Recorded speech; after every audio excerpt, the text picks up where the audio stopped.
Welcome to Psychology Corner. Straight from the archives, this is the audio version of How to Recognize a Religious Cult, 31 Clues that you are dealing with one.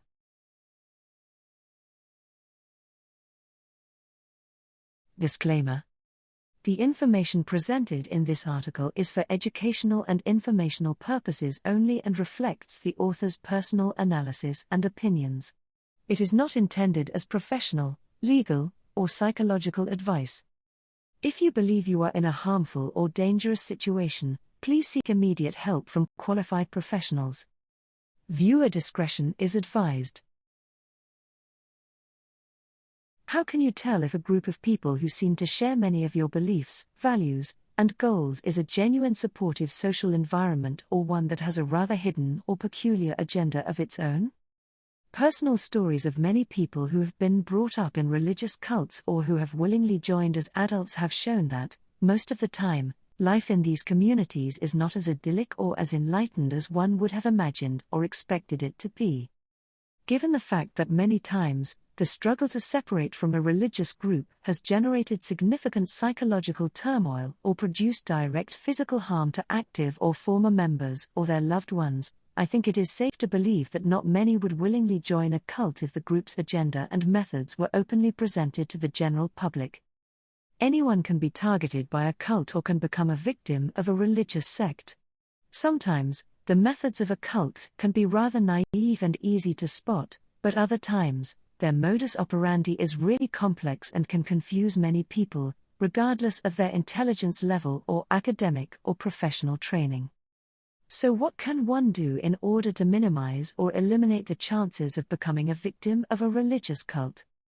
The easy answer is to assimilate information about the topic and especially that type of information that can be used prior to becoming involved in the activity of the group. Informed assessments of the early stages of interaction with cult representatives can make the difference between a life lived in freedom or one lived in fear. To summarize the aspects on which one needs to focus when deciding whether a group is a risk-free community or a trap that one cannot easily escape, I would say that one needs to pay attention to signs that can be linked to manipulation and/or delusion. The list I will provide below is not a comprehensive how-to guide for dealing with cults, but a collection of perspectives or lenses, if you will, through which one can assess a group in order to try to establish whether that group has the potential to be a religious cult, and therefore the potential to inflict harm on the person or those close to them. But what exactly is a religious cult? The meanings of the word cult relevant to the purpose of this article are the following. Cult. Noun. 1. A particular system of religious worship, especially with reference to its rites and ceremonies. 4. A group or sect bound together by veneration of the same thing, person, ideal, etc. A reasonable question that may arise from the present topic is whether any religious group is safe to join in the first place, but that is a standalone subject and I will not address it in this blog post. The clues. Note: this information is particularly useful in those stages prior to a person actually joining the group. After one has joined and become an active member, the techniques involved in helping a person leave the group and start an independent life are rather aimed at dissolving the irrational beliefs inoculated by the group and building a stronger, independent self. These techniques are not part of this article. The initial contact, the approach. How did you find out about the group and how did you get in contact with the representatives/agents? 1. Did one of them approach you? Manipulators rather select their victims and prefer to initiate contact. Have you read about the group? Check the platform where the information occurred. Has the information been recommended to you? By whom, in what context, and why? 2. Somebody you know recommended you to read about this group/ideology. Chances are they are already members trying to recruit others.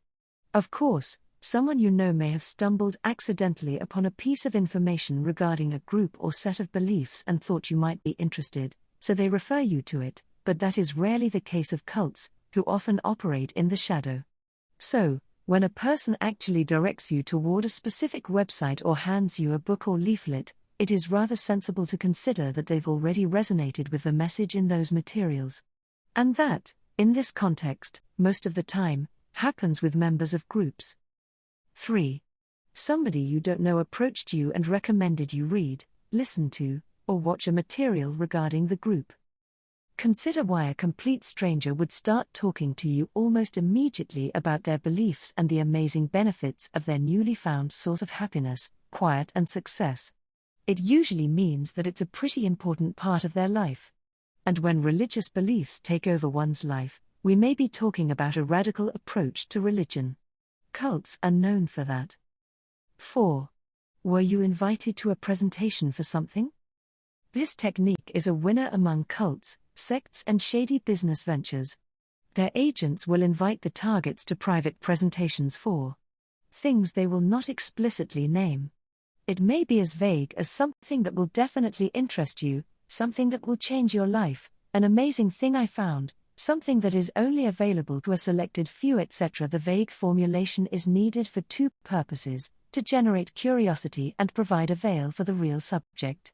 People would rather decline the invitation if the pitch said something in the range of "I found a new religion/type of spirituality. I think it's really great and they say we need more members. I recruit you so that I could climb the ladder in the association. Join us." Pretty blunt, right? And a turn-off. My example is an extreme one, but even the first part of the sentence would be enough to make many people decline the invitation, thus cutting the cult's chances to inflict any direct influence during the spiritual sales pitch. 5. You were searching for a certain type of information and that somehow led you to the group's website or to information about their ideology. You need to consider the things you were searching for and the relevance of the result to your search. What were your needs and expectations, and how could those be used to turn you into a potential victim of a cult? Please read further.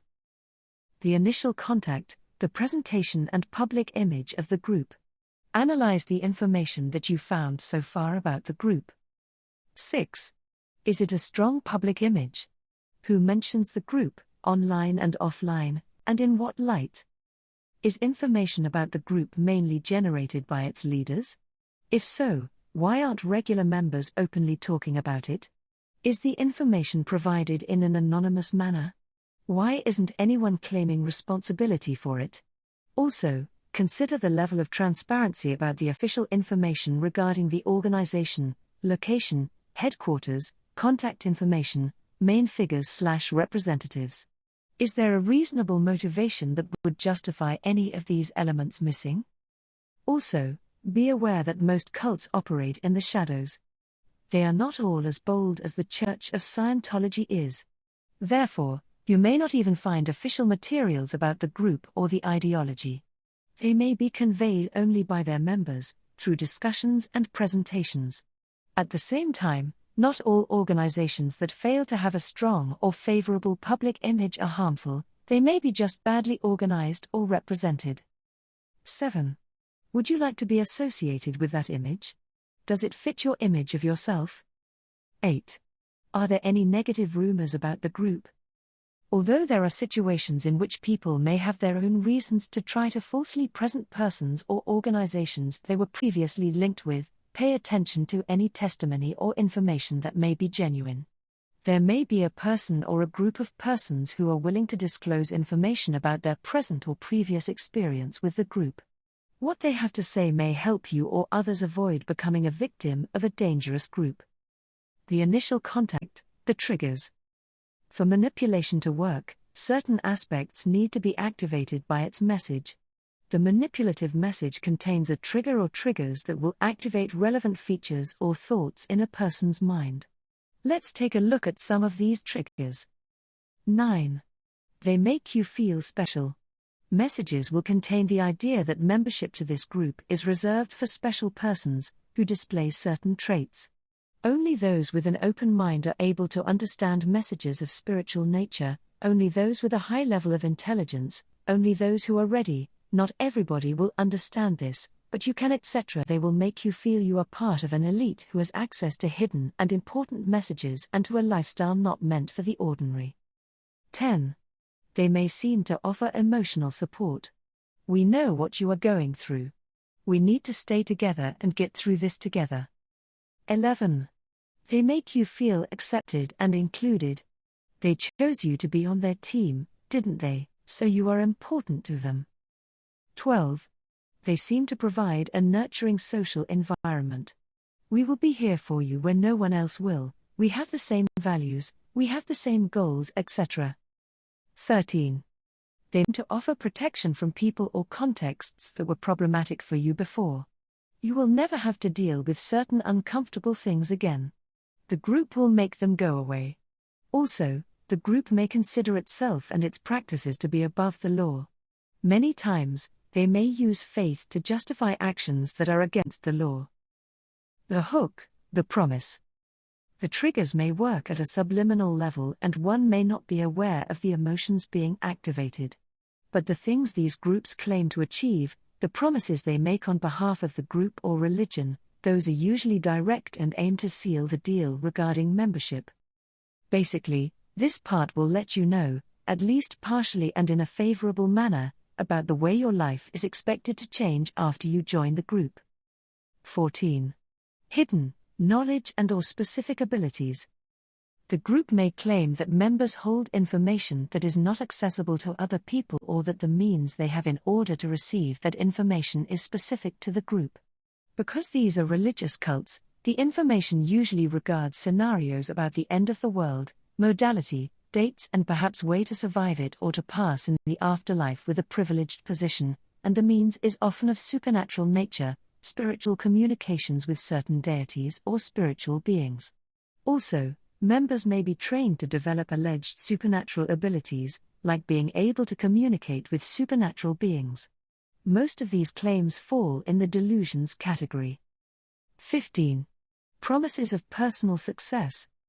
Join them and you will have financial success, personal success in the social environment of your desire and basically, the power to be the best version of yourself, but only in the context of group membership. A type of promise that Christians have been warned about, yet many fail to appropriately identify and resist it when the social context is changed or skillfully veiled in manipulation. These types of promises, money, fame, power, have to do with the triggers I mentioned before and other types of psychological traits sensitive to these types of goals. 16. Power and a place among the elites.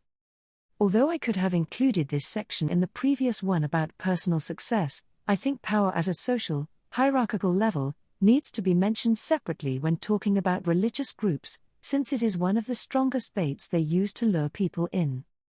The group provides a hierarchical system where members can be promoted based on the value of their activity within the group, usually member recruitment or member supervision, and at the same time, the system itself is considered, by its members, as an elitist one in the general social context.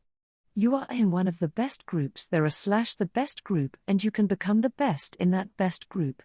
What more could a narcissist with antisocial traits wish for? Cult leaders often fall into that category. But you don't have to be a narcissist or antisocial to want to be promoted to that privileged position in the group. You just have to want to be the best, to have high aspirations and be a high achiever. This is why sometimes, they get great people to join their groups. How would you join and what does membership imply? 17. How do you become a member of this group? Is the initiation process an open one? Does it imply a ritual? Of what sort? If not disclosed, what is the reason? Make sure that the answers are not related to the triggers mentioned above. 18. Once you become a member, what would that imply from your part? And theirs? Some groups require money. Openly. And a lot. Usually, the amount of money they require is linked to the idea of elite and that of member position within the group. More money, better position. Very spiritual, right? Other groups require members to renounce all their worldly possessions, cut ties with their family and friends, and move in an area specifically designed to accommodate believers. What reason, other than direct control over the members, financial and emotional, would justify these requirements? Of course, there are groups that require all of that and maybe other things. Also, consider what the organization puts into this collaboration. Usually, it's very little, or nothing at all. And what it puts in is, most times, of virtual value or supported through members' resources, financial, social or personal. And by the way, who is the direct beneficiary of the group's activity? Is it actually the group, i.e., all members, or just leaders and agents? The membership, the other members and the community. 19. What are the other members saying about the group? What? You can't reach them? There's a problem. Those you managed to reach are saying the same things? There's another problem. They only have good things to say about the group and leaders. You get the idea. 20. What is the community like? Is it an isolated community? How isolated, and who decides upon the level of interactions between members and the outside world? Why is there even a specific protocol for the relationship with the outside world? Who decides where the community is to be placed? Is the information about the main location public? Can members choose not to be relocated, but still be part of the group? Does the community try to cut all ties with the national, official systems? Does it fight them? Does the group have specific rules for personal relationships like marriage and sexual relationships? Roles for members in accordance with their hierarchical level? Are some members considered less than others? Of course, people may choose to associate in any way they consider appropriate and that accommodates their beliefs, but one needs to pay attention to anything that may involve the cancellation of basic human rights, especially taking away one's freedom of choice regarding their own life and sexual exploitation. 21. What is the member community/group relationship like? What is the level of dependence toward the community? Would you be working for them? Would you be able to maintain your freedom to choose employers and negotiate your financial benefits? Do members choose their spouse, or is that decision made by the leaders? How far does the decision of a leader or ideology spread? Do they tell members what to wear, what to say, what to think, who to date, how to raise their children, what they can become, what their life directions and limitations are, etc.? 22. How do they treat former members? Are there any testimonials from former members of this specific group? No? Then, most likely, problem. Are people free to leave the group whenever they consider it no longer fits their views? Are those who leave considered bad or not worthy? Can active members be in contact with former members? Does the group have a name for former members? Or for those who may try to convince members to challenge the group's beliefs and views and perhaps to consider leaving? Are there any claims of former members being threatened? 23. How free is the thinking process in that group? Are members encouraged to ask questions and challenge the beliefs of the group?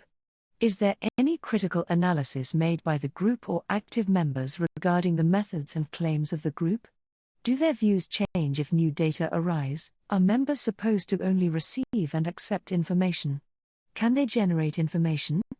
Is basic information the group or generated by the group accessible to everyone, even if they are not group members? Other clues that you may be dealing with occult messages of manipulation and control. 24. Do the agents or leaders make you disclose information about yourself? The type of personal information that you wouldn't normally share with the public or even your best friends or family. This is usually a technique to acquire information that can be later used to control a person and determine them to do certain activities on behalf of the group.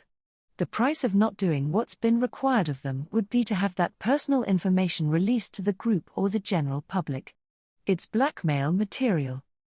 25. In order to build you up, they must ensure that you are down.